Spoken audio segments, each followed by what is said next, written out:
الحمد للہ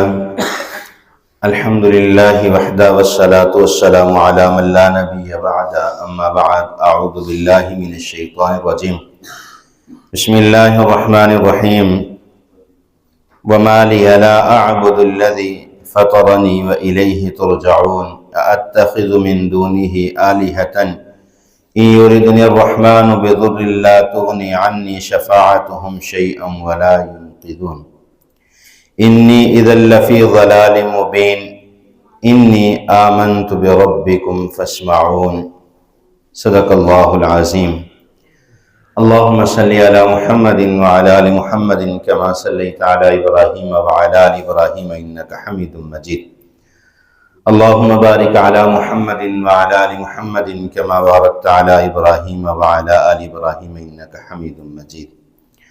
ہر قسم کی حمد و ثنا اللہ وحدہ لا شریک کی ذات کے لیے، کروڑہ درود و سلام امام الانبیاء جناب محمد رسول اللہ صلی اللہ علیہ وآلہ وسلم کی ذات اقدس پر۔ مختصر حمد و ثنا کے بعد سورہ یاسین کی آیت نمبر 22، 23، 24 اور 25 ہے۔ وَمَا لِيَ لَا، اور کیا ہے میرے لیے نہیں، اعبدو کہ میں عبادت کروں، الذی اس ذات کی، فطرنی جس نے مجھے پیدا کیا، وَإِلَيْهِ تُرْجَعُونَ اور اسی کی طرف لوٹ کر واپس جانا ہے۔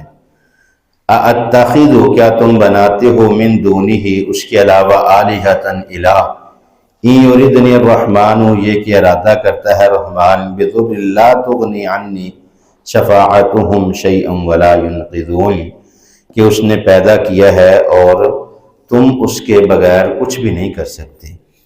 انی اذا لفی ضلال مبین اور بے شک جو ہے تم کھلی گمراہی میں ہو، انی بے شک میں آمن تو ایمان لاتا ہوں، بربکم اپنے رب پر، فاسمعون تاکہ سنا جا سکے۔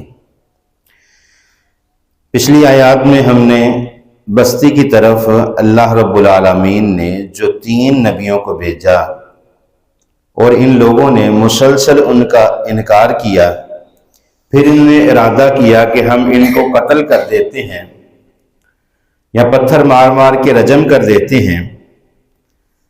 تو بستی کی ایک طرف سے ایک شخص آیا جس نے آ کر ان کو سمجھایا کہ تم ایسا نہ کرنا، یہ اللہ کی طرف سے مبعوث کیے ہوئے رسول ہیں، تم ان کی اطاعت اور فرما برداری کرو، اور جو کچھ تمہارے لیے اللہ کی طرف سے نازل کیا گیا ہے تم اس پر عمل کرو، یہ تم سے کسی چیز کی جو ہے وہ اجرت نہیں مانگتے۔ پھر انہوں نے نبیوں کو چھوڑ کر اس شخص کی طرف ہو گئے کہ تم کون ہوتے ہو ہمیں سمجھانے والے؟ تو اللہ رب العالمین نے جو آیات ہم نے تلاوت کی ہیں اس میں اس شخص حبیب نجار جو ہے اس کا معاملے کو ذکر کیا۔ وہ کہنے لگا کہ وَمَا لِيَ لَا أَعْبُدُ الَّذِي فَطَرَنِي وَإِلَيْهِ تُرْجَعُونَ مجھے کون سی چیز روکے گی کہ میں اپنے رب کی عبادت نہ کروں، حالانکہ اسی نے مجھے پیدا کیا ہے اور اسی کی طرف لوٹ کر جانا ہے۔ زندگی انسان کو اللہ نے عطا کی ہے، اللہ کی امانت ہے، اللہ نے دنیا کی مہلت دی ہے جس کو دارالامتحانات کہا جاتا ہے۔ یہاں پر انسان کے سامنے امتحانات آتے ہیں، آزمائشیں آتی ہیں۔ نبی صلی اللہ علیہ وسلم نے فرمایا کہ کائنات میں سب سے زیادہ آزمائش اور تکلیف انبیاء کرام پر آتی ہے، کیونکہ یہ اللہ کے سب سے زیادہ برگزیدہ بندے ہوتے ہیں۔ پھر انبیاء کرام کے بعد جو دین میں جتنا زیادہ قریب ہوگا، دین کے ساتھ جتنی محبت کرنے والا ہوگا، اس کی آزمائش اتنی ہی سخت ہوگی۔ پھر جتنا شخص دین سے دور ہوگا اتنی ہی آزمائش اس کی کم ہوتی جاتی ہے۔ بعض دفعہ انسان پریشان ہو کر اللہ کے گھر کی طرف چلتا ہے، نماز پڑھتا ہے، پریشانیاں بڑھ جاتی ہیں، انسان تلاوت کرتا ہے، سمجھتا ہے کہ پریشانی بڑھ گئی، لیکن حقیقت میں اللہ کی طرف سے وہ آزمائش ہوتی ہے جو ایک مومن اور مسلمان کے گناہوں کو معاف کر دیتی ہے۔ یہ اللہ رب العالمین کی بہت بڑی توفیق اور احسان ہوتا ہے کہ انسان پر تکلیف آئے اور انسان اس پر صبر کر لے۔ نبی مکرم جناب محمد رسول اللہ صلی اللہ علیہ وسلم نے فرمایا کہ انسان کے پاؤں میں اگر ایک کانٹا بھی چبھ جاتا ہے تو اس کے بدلے بھی اللہ رب العالمین نیکیاں عطا فرماتے ہیں، اس کے بدلے بھی جو ہے ہمارے گناہوں کو معاف کر دیا جاتا ہے۔ تو آپ اس دنیا میں کوئی ایسا عمل کرتے ہیں، اس عمل کے باوجود نیک عمل کرتے ہیں، اس کے باوجود آپ کی تکلیف بڑی ہے، تو یہ مت سمجھیے کہ ہم دین کی طرف بھی آ گئے تو ہم پر تکلیف بڑھ گئی، بلکہ وہ آزمائش ہے، وہ اللہ کی رحمت ہے، آپ کے گناہوں کو معاف کر دیا جاتا ہے۔ رسول مکرم جناب محمد رسول اللہ صلی اللہ علیہ وسلم نے فرمایا، انسان کائنات میں چلتا ہے اس حالت میں کہ اس کا سارا بدن جو ہے وہ گناہوں سے بھرا پڑا ہوتا ہے، اس کے جسم کا ہر اعضاء، ہر بال کے نیچے گناہ موجود ہوتے ہیں۔ پھر ایک وقت آتا ہے کہ اللہ رب العالمین کی طرف سے اس پر بیماری آ جاتی ہے، بیماری اتنی سخت آتی ہے کہ ہر تکلیف کے بدلے اس کے گناہوں کو معاف کر دیا جاتا ہے، اور پھر ایسا وقت آتا ہے کہ بیماری کی وجہ سے اس کے سارے گناہ معاف کر دیے جاتے ہیں، وہ ایسے ہو جاتا ہے جیسے ابھی ماں کے پیٹ سے پیدا کیا گیا ہے۔ تو مومن پر، ایمان والوں پر، نماز پڑھنے والوں پر، روزہ رکھنے والوں پر اللہ کی آزمائش آتی ہے، اللہ اس کو صاف کرتے ہیں۔ زنگ آلود لوہا ہو، اسے بٹی میں آگ میں رکھا جائے تو پھر ہی اس کی میل اترتی ہے، کپڑا گندا ہو جائے اس کو مشین میں ڈال کے اس کو گھمایا جائے یا اس کو دھویا جائے، رگڑا جائے، پھر ہی اس کی میل اترتی ہے۔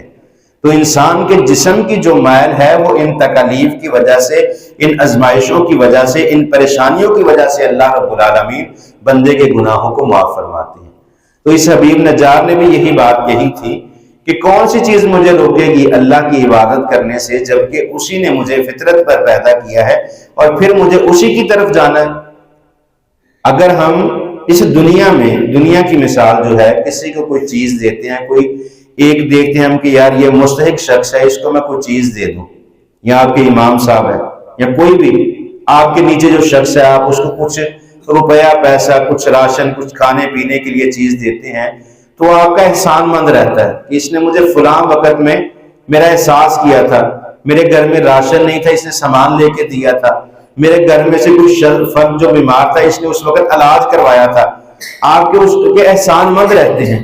تو اللہ کے ہم احسان مند کیوں نہ ہوں، جو ہمیں ہر چیز عطا کرتا ہے، ہماری سوچ سے زیادہ عطا کرتا ہے، ہمارے فہم سے زیادہ عطا کرتا ہے۔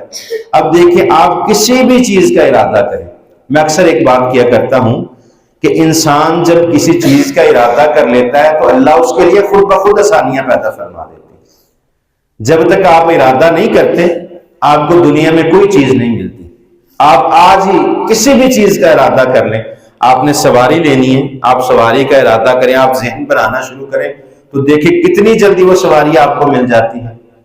آپ سمجھتے ہیں کہ یہ میری کوشش ہے، حالانکہ عطا تو وہ اللہ نے کی ہے، اس سے پہلے آپ کو کیوں نہیں مل گئی؟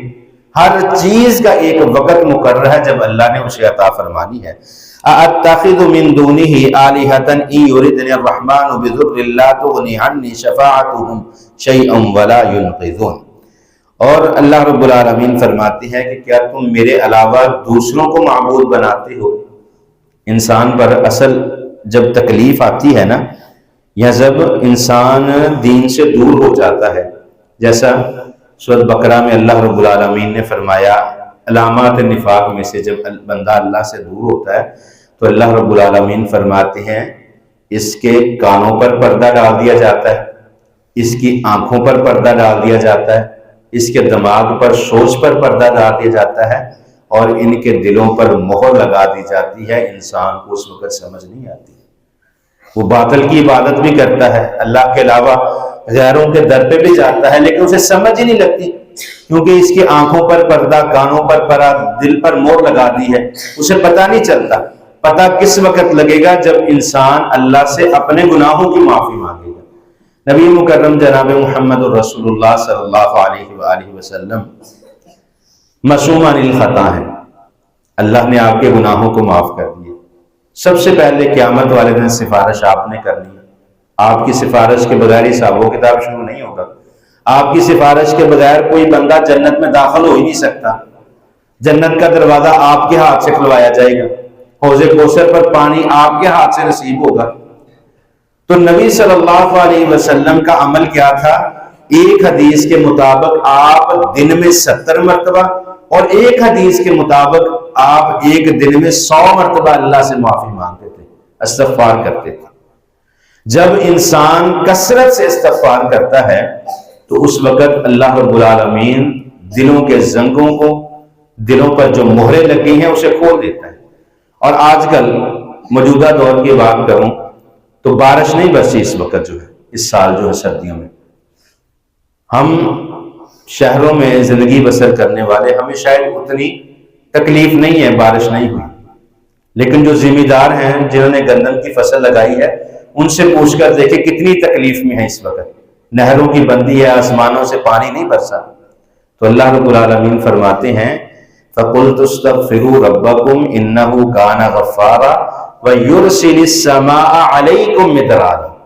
اللہ رب العالمین فرماتے ہیں کہ جب تم مجھ سے معافی مانگو گے، استغفار کرو گے، میں تم کو معاف کر دوں گا۔ فَقُلْتُ اسْتَغْفِرُوا رَبَّكُمْ إِنَّهُ كَانَ غَفَّارًا وَيُرْسِلِ السَّمَاءَ عَلَيْكُمْ مِدْرَارًا۔ تو پہلا کام معافی مانگنے کے بعد جو ہے وہ آسمانوں سے پانی برسایا جائے گا۔ بارش کا نہ برسنا ہمارے گناہوں کا سبب ہے، اور ہم اللہ سے جب تک معافی نہ مانگیں گے اللہ رب العالمین ہمارے معاملات کو درست نہیں فرمائیں گے۔ جب ہم غیر اللہ کی طرف رخ کرتے ہیں، جانے انجانے میں، واسطہ بلا واسطہ کسی بھی طریقے سے ہم اللہ سے دور ہوتے ہیں، اللہ کی نافرمانی میں مگن ہو جاتے ہیں۔ اگر آپ عبادت کرتے ہیں، نبی صلی اللہ علیہ وسلم سے جب ایک صحابی نے پوچھا اللہ کے پیغمبر عبادت تو کرتے ہیں، کیسے پتہ چلے گا کہ ہماری عبادت قبول ہو گئی؟ رسول اللہ صلی اللہ علیہ وسلم نے بہترین عمل بتایا کہ آپ نماز پڑھتے ہو، فجر کی نماز پڑھی ہے، اگر آپ ظہر کے وقت اذان ہو آپ کا دل چاہے کہ میں نماز پڑھوں، سمجھ لو آپ کی فجر کی نماز جو ہے وہ قبول ہو چکی ہے۔ عصر کا وقت آئے، نماز کا وقت ہو، آپ نماز کے لیے چلیں تو سمجھ لیں پچھلی آپ کی ظہر کی نماز جو ہے وہ قبول ہو چکی ہے۔ اگر آپ نے روزہ رکھا ہے، اگلا روزہ رکھنے کو دل کرتا ہے تو سمجھ لیں آپ کا پچھلا روزہ قبول ہو گیا۔ اگر روزہ رکھنے کے بعد وہ لذت محسوس ہو رہی ہے تو سمجھ لیجئے آپ کا روزہ قبول ہے۔ اگر روزہ رکھ کے آپ کو وہ لذت محسوس نہیں ہوتی، نہ آپ نماز کی طرف آتے ہیں، نہ قرآن کی طرف آتے ہیں، نہ اذکار کی طرف آتے ہیں، نہ تسبیحات کی طرف آتے ہیں، نہ صدقہ زکوٰۃ اور خیرات کی طرف آتے ہیں، تو سمجھ لیجئے آپ کا روزہ قبول نہیں ہو رہا۔ اگر آپ یہ سارے عمل کرتے ہیں تو سمجھ لیجئے کہ آپ کے روزے قبول ہو رہے ہیں۔ جب انسان اللہ کی طرف آتا ہے تو دل میں اللہ کی محبت پیدا ہو جاتی ہے، اللہ کو راضی کرنے کی چاہت پیدا ہو جاتی ہے۔ جب آپ کے دل میں اللہ کو راضی کرنے کی چاہت نہ ہو، یہ نہیں کہ ارادتاً آپ نماز پڑھنے نہیں آ رہے، اس کا مقصد یہ ہے کہ اللہ آپ سے ناراض ہے، اللہ آپ کو توفیق نہیں دے رہا۔ اب بعض لوگ کہتے ہیں کہ اللہ ہمیں توفیق نہیں دیتا۔ توفیق یہ ہوتی ہے کہ آپ کے کان سلامت ہیں، اذان سن رہے ہیں، آپ کا دل بھی چاہتا ہے، لیکن آپ اتنے غافل ہیں کہ اپنے کام میں پھر مگن ہو جاتے ہیں۔ توفیق یہ ہے کہ ہمارے کانوں میں آواز پڑتی ہے۔ حضرت عبداللہ بن ام مکتوم نبینا صحابی تھے، مدینہ میں نبی صلی اللہ علیہ وسلم سے اجازت مانگی کہ اللہ کے پیغمبر کیا فجر اور عشاء کی نماز گھر میں پڑھ سکتا ہوں؟ پوچھا کیا وجہ؟ فرمانے لگے ساتھ آنے والا کوئی نہیں ہے۔ آپ نے فرمایا کیا اذان سنتی ہے؟ جی اللہ کے پیغمبر اذان سنتی ہے۔ فرمانے لگے جب تک اذان سنتی ہے تب تک مسجد میں آ کر نماز پڑھنا لازم اور ضروری ہے۔ کیا اللہ ہم سے نہیں پوچھیں گے کہ اذانیں سنتے تھے، مساجد کے اندر جماعت ہوتی تھی، اذان ہوتی تھی، ہم لاپرواہی میں اپنا وقت گزارتے تھے؟ تو اللہ سے دعا بھی کیا کریں، استغفار بھی کیا کریں کہ اللہ ہمیں توفیق عطا فرمائے۔ تو بات کر رہا تھا، بات دور نکل گئی۔ اتخذ من دونہ آلہۃ ان یردن الرحمن بضر لا تغنی عنی شفاعتہم شیئا ولا ینقذون۔ تو یہ کہنے لگے کہ کیا تم اللہ کے علاوہ غیروں کی عبادت کرتے ہو، اللہ کے علاوہ جو ہے دوسروں کی عبادت کرتے ہو، حالانکہ اللہ رب العالمین کے علاوہ کوئی بھی تمہیں نفع اور نقصان نہیں پہنچا سکتا۔ اللہ رب العالمین کی ذات ہی ہے جو تمہیں نفع و نقصان کی مالک ہے، جو تمہیں غنی کر سکتی ہے، جو تمہیں فقیر کر سکتی ہے۔ اللہ کے علاوہ جو ہے وہ کوئی بھی ایسا نہیں ہے کہ جو تمہارے نفع نقصان کا مالک ہو۔ اگر تم مر بھی جاؤ تو پھر بھی تمہارے نفع نقصان کا مالک اللہ ہے، اگر زندگی میں ہو تو پھر بھی تمہارے نفع نقصان کا مالک جو ہے اللہ۔ اللہ کے رضا کے بغیر ایک پتا بھی حرکت نہیں کر سکتا۔ اس لیے ضروری ہے کہ ہر کام میں اللہ کو راضی کیا جائے، اللہ کے علاوہ کسی اور کی طرف نہ جایا جائے۔ حضرت ابراہیم علیہ السلام ساری زندگی اللہ کی توحید کے لیے گزاری انہوں نے۔ حضرت ابراہیم علیہ السلام کی سیرت کو جب ہم سنتے ہیں، پڑھتے ہیں، بچپن سے لے کر بڑھاپے تک ہر عمل، ہر قصہ، ہر واقعہ آپ ان کا پڑھیں گے، ان کے پیچھے توحید ہی ہوگی۔ ساری زندگی اللہ کو راضی کرنے کے لیے، اور غیر اللہ کے بتوں کے ٹکڑے کیے غیر اللہ سے دور ہے۔ غیر اللہ جو لفظ ہم بولتے ہیں نا، غیر اللہ، اللہ کے علاوہ، جہاں پر اللہ کی ذات آ جائے گی نا، وہاں پر نبی بھی سب پیچھے ہو جائیں گے۔ جہاں پر اللہ کی وحدانیت کی بات آئے گی نا، واحد، اکیلا، وحدہ لا شریک، اس کی خلقیت میں کوئی شریک نہیں ہے، اس کے علم میں کوئی شریک نہیں ہے، اس کے غیب میں کوئی شریک نہیں ہے۔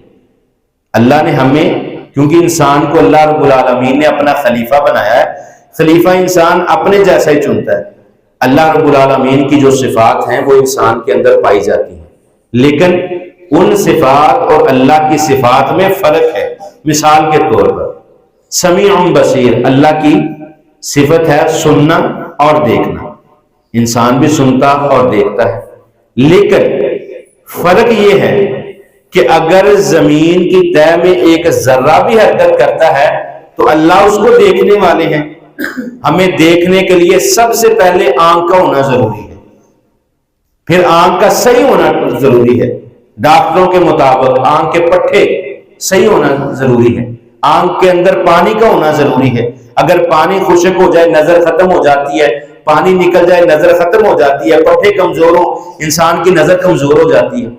سب سے پہلے آنکھ کا ہونا، آنکھ کا درست ہونا، آنکھ کے اندر پانی کا ہونا، اور پھر ایک لمٹ تک ہم دیکھ سکتے ہیں، ایک پردے سے اندر تک۔ اگر نظر کمزور ہے تو دور نہیں دیکھ سکتے، اگر نزدیک کی نظر کمزور ہے تو ہم قریب سے پڑھ نہیں سکتے۔ تو اللہ نے انسان، اسی طرح سننے کا معاملہ ہے، کان کا ہے، پردہ بہتر ہونا ہے، کان کی سماعت کا بہتر ہونا ہے۔ تو اللہ رب العالمین نے انسان کو خلیفہ پیدا کیا ہے، لیکن صفاتیں بھی ہیں، لیکن اللہ اور ہماری صفات میں فرق ہے۔ سننے والے ہم بھی ہیں، دیکھنے والے ہم بھی ہیں، اللہ کا ہاتھ بھی ہے، انسان کا ہاتھ بھی ہے، اللہ کی پنڈلی ہے، انسان کی بھی پنڈلی ہے، چہرہ انسان کا بھی ہے، اللہ کا بھی چہرہ ہے، لیکن ہر چیز میں فرق ہے۔ اللہ کی صفات کو ہم چھو بھی نہیں سکتے۔ اس لیے جو اللہ رب العالمین کی صفات ہے، میں بات کر رہا تھا کہ جو غیر اللہ کا ذکر کرتے ہیں، جب اللہ کا نام آ جائے ہر چیز غیر ہو جاتی ہے، اس میں کسی کا اختیار نہیں ہوتا۔ نبی صلی اللہ علیہ وسلم سفارش کریں گے لیکن اللہ کے حکم سے۔ اللہ، نبی صلی اللہ علیہ وسلم فرماتے ہیں کہ اللہ مجھے وہ کلمات سکھائے گا، پھر میں سجدے میں جا کے ان کلمات کو پڑھوں گا، پھر اللہ مجھے حکم دیں گے کہ اے محمد صلی اللہ علیہ وسلم، آپ اپنے سر کو سجدے سے اٹھا لیجئے، آپ مجھ سے مانگے میں آپ کو عطا کروں گا۔ یہ نبی صلی اللہ علیہ وسلم کے حدیث کے لفظ ہیں کہ اللہ فرمائیں گے ارفع رأسک، اے محمد اپنے سر کو اٹھا لیجئے۔ اللہ کے حکم سے سجدے میں جائیں گے، اللہ کے حکم سے سر سجدے سے اٹھائیں گے۔ نبی صلی اللہ علیہ وسلم امت کے لیے اتنی تکلیف برداشت کی ہے، لیکن امت اگر رسول اللہ کی ان تکالیف کو چھوڑ کر اللہ کی توحید کے ساتھ جو ہے غیر اللہ کو شامل کر لے گی تو پھر یقیناً ہماری شفاعت جو ہے وہ رسول اللہ نہیں کریں گے۔ خود رسول اللہ صلی اللہ علیہ وسلم نے توحید کی خاطر کتنی تکالیف برداشت کی۔ لڑکوں نے پتھر مارے، آپ کی کندھوں پر اوجھیں رکھی گئی، آپ کو قتل کرنے کی سازش کی گئی، آپ کو قتل کرنے کا ارادہ کیا گیا، آپ کو تکالیف پہنچی، آپ کو زہر دیا گیا کھانے میں، ساری چیزیں ہوئیں، لیکن جہاں پر اللہ کی توحید کی باری آتی ہے وہاں پر رسول اللہ صلی اللہ علیہ وسلم خود اپنا خون بہاتے ہیں۔ طائف میں رسول اللہ کو پتھر کیوں لگے تھے؟ اسی لیے کہ آپ نے اللہ کی توحید کی دعوت دی تھی، اور اتنی تکلیف فرشتوں نے محسوس کی۔ حضرت جبرائیل امین کہتے ہیں اللہ کے پیغمبر حکم دیجئے دو پہاڑوں کے درمیان مسل کے رکھ دو، بارشوں والا فرشتہ ہے، اللہ کے پیغمبر حکم دیجئے اتنی بارش برساؤں گا کہ سب کے سب جو ہیں وہ پانی میں بہہ جائیں گے۔ تو اللہ کو کتنی تکلیف ہوگی، تو نبی صلی اللہ علیہ وسلم نے یہی بات کہی تھی، اللہم اہدنی قومی فإنہم لا یعلمون، اے اللہ میری قوم کو ہدایت دے، یہ مجھے جانتے نہیں، یہ توحید کو جانتے نہیں۔ تو توحید کو جانیں گے، قرآن جو ہے وہ توحید ہمیں سکھلانے کے لیے آیا ہے۔ اگر ہماری توحید پختہ ہوگی تو انشاءاللہ ہم قیامت والے دن کامیاب ہوں گے۔ دعا ہے اللہ رب العالمین عمل کی توفیق عطا فرمائے۔